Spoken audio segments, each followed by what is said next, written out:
Robert Welch Herrick, April 21, 1868, December 23, 1938, was a novelist who was part of a new generation of American realists. His novels deal with the turbulence of industrialized society and the turmoil it can create in sensitive, isolated people. He was also briefly acting governor of the United States Virgin Islands in 1935. Biography. Herrick was born in Cambridge, Massachusetts, April 21, 1868, and attended Harvard University, where he received a Bachelor of Arts degree in 1890.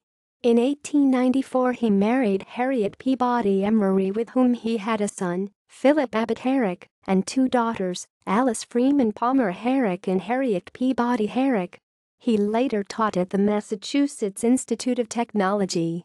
From 1905 to 1923, he was a professor of literature at the University of Chicago, during which time he wrote 13 novels. Among those considered to be his finest was Web of Life, 1900.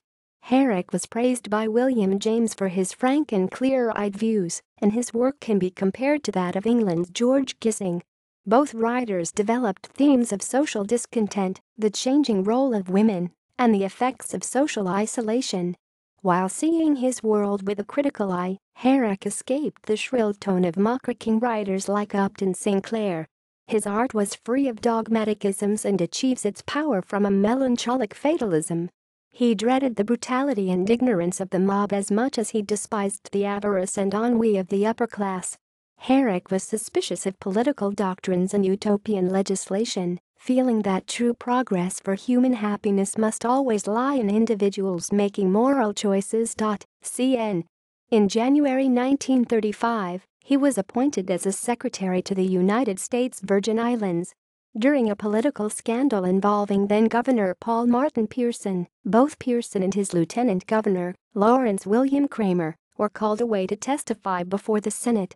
Pierson was ultimately forced to resign, and Kramer was appointed as his replacement, but he was forced to remain in Washington, D.C., until the conclusion of the hearings. During this period, Herrick was acting governor of the islands, presiding over legislative sessions. Herrick died of a heart attack on December 23, 1938, while in Charlotte Amalie, St. Thomas, in the islands. See also: The Harvard Monthly. Notes. External links. Works by Robert Herrick at Project Gutenberg. Works by or about Robert Herrick at Internet Archive.